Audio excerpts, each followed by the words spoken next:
So, what is it like to be president? Some say it's the hardest job on earth, but is that really the case? Do you, like most people, feel that you could do better if only given the chance? Well, now you have that opportunity with GMT's new game, Mr. President.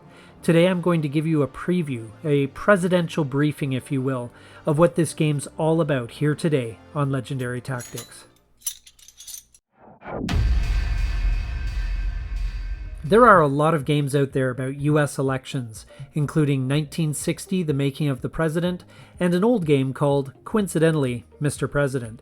But there is no game out there that begins after you have sworn your oath of office, where you have to deal with the ongoing turmoil both internationally and at home over a 4 or 8 year term. This is what initially interested me most about this game, and why I pestered the good people at GMT to let me make some early content on it. In this video, I'm going to take a few minutes to share a little bit of what interests and excites me about this game, so you can see if this is a game that you might enjoy as well. This is not a review per se, so I'll stick to the objective facts. First of all, let's take a look at the board. Now, don't get intimidated. There's a lot here, but I'll go over it with you piece by piece so you don't feel too overwhelmed. We'll begin with the White House. There's only a few things to worry about here, such as who fills key positions in your cabinet. Having talented people certainly helps your administration, but unfortunately that doesn't prevent the right person ultimately getting put in the wrong job, necessitating a cabinet reshuffle from time to time. Here you can find the issues that are of highest importance to both the public and your administration. And there's a campaign promise that you might want to follow through on to show that you weren't just pandering for votes during the election. Oh, and I almost forgot. You, as president, have your own attributes as well, which are recorded here. Below that, we have a spot where you can decide what priorities you are going to focus on in the upcoming year. Dice rolls are based on the order of priorities, so the higher you rank a given priority, the more likely you are to be able to accomplish it. And we have some tracks to take stock of your cabinet effectiveness and your relationship with your own party. Obviously, as with any of these tracks, the higher, the better. Working in the White House is a stressful job. In this part of the board, there's a few handy charts to reference for the inevitable drama and scandal that will take place within your administration. Next, we have the Houses of Congress.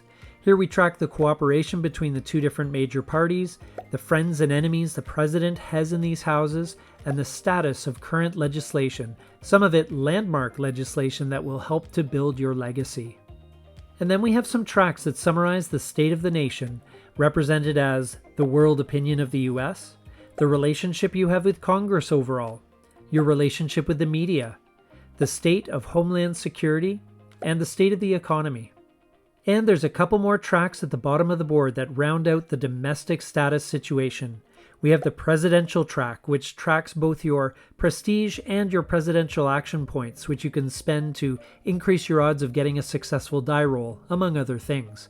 There's also a public approval track to see how you're doing in the polls. Now we can look at the international situation. First of all, we have the nuclear weapon development tracks for both Iran and North Korea that monitor their progress in developing that sort of technology.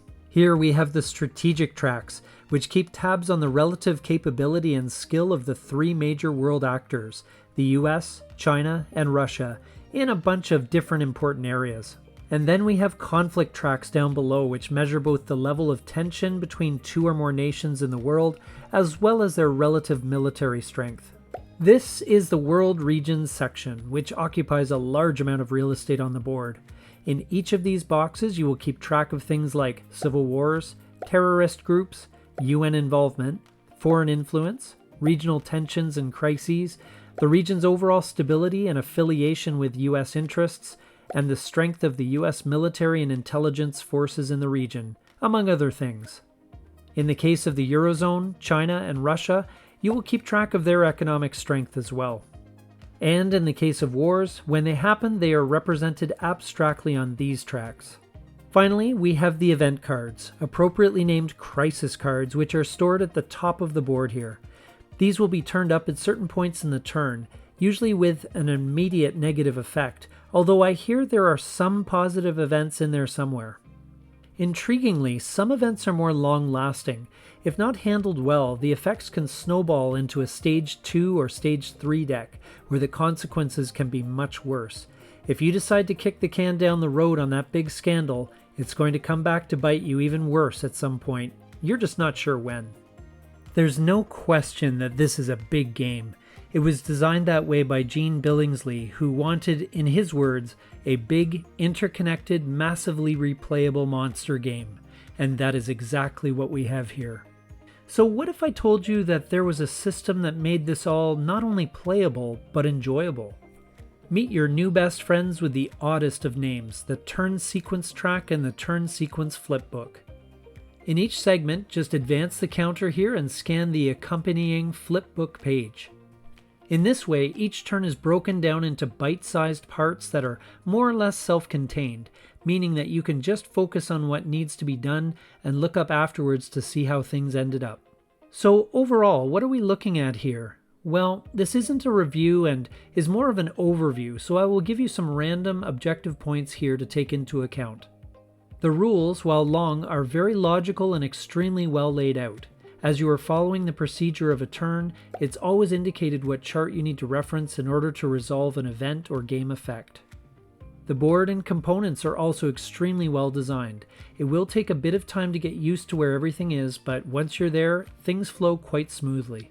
It is a long game, taking up to 10 hours if you get re-elected for a second term, and would therefore require you to have a space where you can leave it set up away from pets, kids, and other disruptive forces. It is thankfully non-partisan. All issues are abstracted and the game takes a bird's eye view of the legislative process. Regardless of your political leanings, you won't have any issues with playing the game. It requires a little bit of knowledge of the American political system, but not a ton. As a Canadian, I have a reasonable understanding of how the system works in the US, but the way the game is set up, its aforementioned bird's eye view means that the game portrays in some ways the way government is run in most democracies. If anything, I think it helps to have an awareness of political terminology in general and how these are applied in practice. After all, this is a game that bandies about terms like multilateral sanctions and bipartisan cooperation with the assumption that you know how these things work. And it doesn't hurt to have an awareness of world events in general, certainly of the last 20 years. You could act purely based on the game state that shows North and South Korea are in conflict, but it certainly helps if you have some general knowledge of the history ahead of time to give you some context. While I don't think this is a difficult game to play in many ways, it is very fair to say that there is a lot going on.